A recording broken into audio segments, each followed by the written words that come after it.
friends! Hello! Welcome back to Amethyst Craftworks. I'm Samantha. These are my fingies. This is my tabletop. And hello, welcome, because this is also a voiceover. Hi! My microphone, unfortunately, did not record any audio the entire time I was recording this video here. So we've got a voiceover, but that's okay. I will direct your attention up here to a video where I went to Joann Fabrics and got a few things, including some charms, because the charms are the star of the show today. Now, Bestie Lauren bought these for me because she is a fabulous person. We love Bestie Lauren, of course, and I have been absolutely dying to make these into stitch markers. That is exactly what we are going to do today.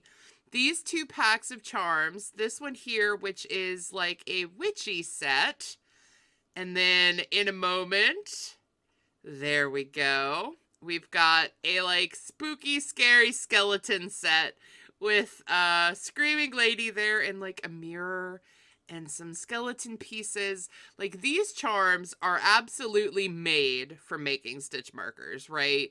Spooky, scary skeleton stitch markers. Boy, that is a tongue twister. But I made a wall hanging to go on my wall to display, well, that kind of goes without saying. I made a wall hanging to go on my wall, yes, to display the stitch markers that I've got, and I unfortunately only have 3 currently. And so I got some supplies to make these these charms into stitch markers. There we go. So that I have a better collection on my wall hanging. Now, all of these supplies, most of them came from Amazon. These jump rings that I'm showing you here, they come in various sizes, from relatively large all the way down to these itsy bitsy little tiny ones that I didn't use these tiny ones, but I did use a few of the sizes here. But I got these off of Amazon, as well as the other supplies that I'm about to show you here. Yes, gesture. There we go. So these are leverback earring findings, leverback earring pieces, which I'm going to use as the actual stitch marker themselves. This is what is going to attach to the crochet, to the stitch itself, as well as to the charm and the jump ring and all of that. They open up like this. This one was a little stuck, so there we go. They open up like that, so you can really fit pretty chunky yarn in there as well. And they have a tiny little hole there on the end that I'm going to, in theory, attach jump rings and the charms to. Now, I have never done any kind of jewelry making, anything like this. This is the very first time that I'm trying it, and of course I'm trying it on camera with you guys because I thought you might like to see me struggle with it. And trust, I did struggle. But I didn't really know what I was doing, and it was an experiment for sure, but it was a fun one, and we will get to all of that. I also have these bracelet beads. It came with some tools as well. I'll show them here in a second, but this bead bracelet making kit, I don't even know why I purchased it, to be perfectly honest with you, but it's got a set of colorful beads as well as some letters, which is fun, and it came with a set of like jump rings and things to make the bracelets with, as well as these needle nose pliers and what I think is a pair of snips. They look a little too sharp, a little too edged to be pliers, but I guess they could be. As well as a set of tweezers.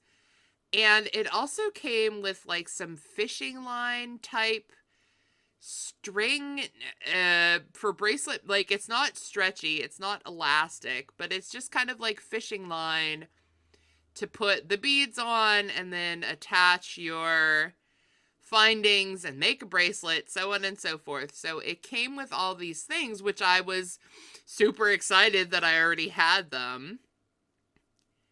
And another pair of tweezers. These ones are plastic. And I think that's all the supplies that I've got here. These supplies are what I'm going to use to make my stitch markers. I still don't really know what I'm doing even after making these, but it was a fun experiment and I wanted to take you along with me. And so if you were down for that, if you were down for some experimental charm stitch marker making, then let's get actually into the project. All right, we are going to move these things out of the way. And while I am chit-chatting here to you, I'm going to speed up the video because this portion here was me taking all of the charms off the packaging and just kind of explaining what it was that I was planning to do with these stitch markers. It is pretty self-explanatory, I will just say. I know you guys know I have talked about it in several videos now. I was really wanting to fill out the wall hanging that I had made. And these stitch markers were also an experiment with more than just stitch marker making, but really with jewelry making as a whole. It is something that has interested me. I've been sort of eyeballing things for a while. I know, for example, that Rose from Rose Likes Crochet, hi Rose, if you see this, she does these stitch markers, these type stitch markers, and she's really my inspiration here. Like, her stitch markers are so cute and so fun, and they are 2 of the 3 that I currently own of fancy schmancy stitch markers. And so I just wanted to experiment with doing it myself. Making ones that I really love, making ones that are 100% my taste. And that's really all that this was, is just making some stitch markers for me that I can then use these skills to make other things with. Okay. Here we go. This is where we actually start making the stitch markers. So as I said, this was my very first experimentation with any kind of jewelry making. So if you have tips, please leave me a comment down below. Let me know. But in general, my idea was to pull the jump ring open, not like from side to side, but kind of twist it open so I didn't make the ring itself kind of pull out of shape, and then twist it back kind of like that, right, with both pairs of needle nose pliers. And then ta-da, we've got an extra jump ring on there. Of course, I figured things a little more efficiently out as I went, like, you know, as you do, but this was the very first one that I attempted, and I will show it here in a sec because I did push this jump ring kind of out of alignment. This is me trying to figure out how to get it back into more of a circle shape. It is very easy. These jump rings, these metal pieces are malleable for a reason, to let you actually pull them open. And in doing that, it also means that you can very easily pull them out of shape. And so I decided, let's just put a different one on. Let's put a proper one on. And, you know, that's what these kind of experimentations are for, right? You sort of figure things out as you go along. Not everyone is an expert at everything from the get-go. And yeah, I like this one a whole lot better. Check it out. It's the first stitch marker done. All right, so with one done, I'm going to show you here what it looks like on my wall hanging, which is the whole purpose, other than to actually use them, you know, as actual stitch markers. When they're not in use, they are going on this wall hanging.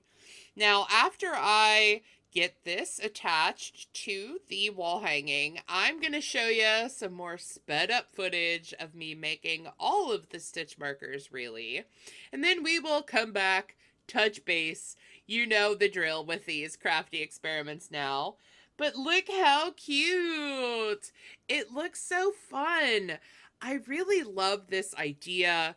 Thank you guys so much for the inspiration for both the stitch markers themselves as well as the yay, I'm clapping. But anyway, thank you so much for the inspiration for both the stitch markers as well as the wall hangings.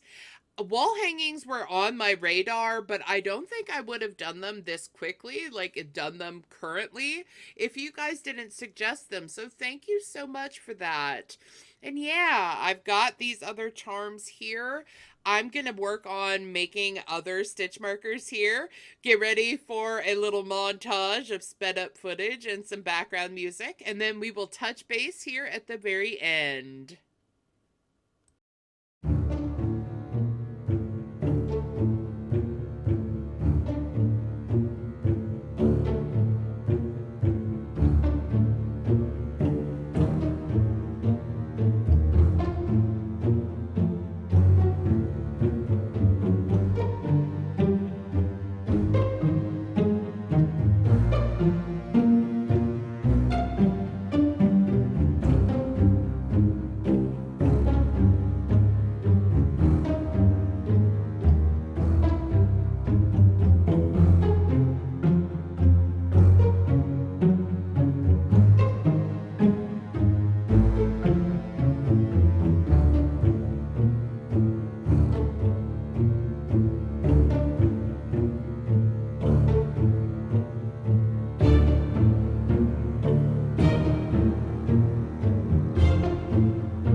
are back.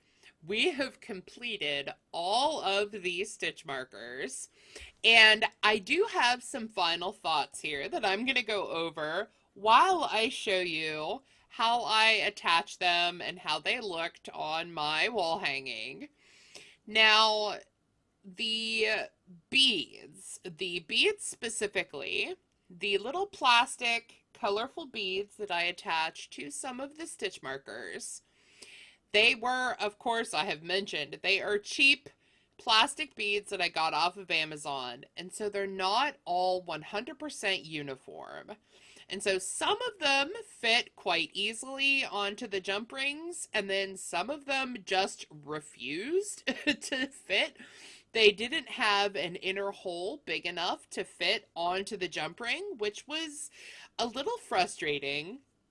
On a couple of these stitch markers, the crow and the screaming lady in like the bloody mirror, those stitch markers that had the beads on them, I really struggled a lot to get the beads to fit properly.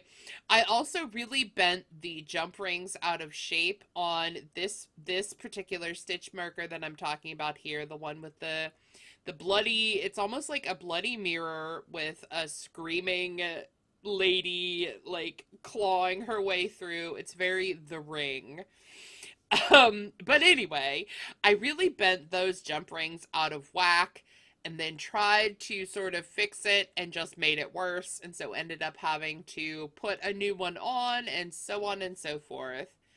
I will also say the beads themselves didn't have the colors that I was really looking for.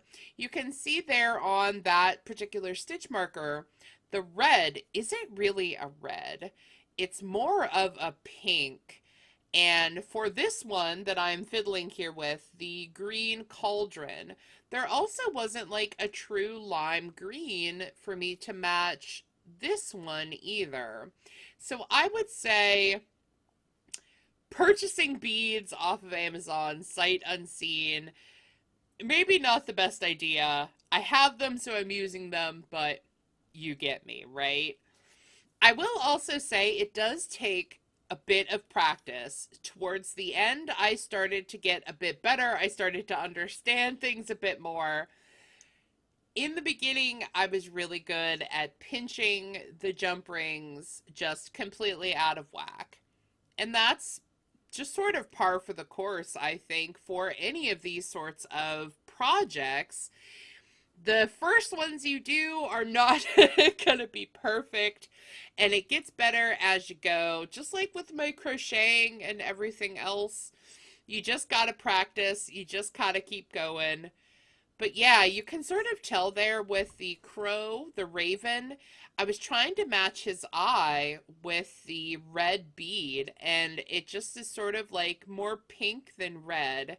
That's the biggest complaints that I've got are the uniformity of the beads is not great, and the colors weren't that great either. However, I will say I am super proud of how these turned out. The ones with the beads and the ones without, the ones that are just the charms and the jump ring and the lever back earring, or the ones that have the fancy schmancy beads all over them. I think these turned out, for a first time, really awesome. I'm really proud of them. I really love the way they look. I love the way they look on this wall hanging. And now I am thinking, well, what if I just make like a whole slew of wall hangings and have every stitch marker theme under the sun on each one? Like, I have been eyeballing charms on Amazon now. I have been looking at charms on Michael's as well as on Joann's. You know, I've been stalking Etsy stores. There are so many ideas percolating in my brain meats now that I love it. I think it's so much fun. And hobbies, I kind of like collecting hobbies is a hobby in itself, right? And so even though I've got a relatively expensive hobby when it comes to crochet with yarn and hooks and notions and all that stuff.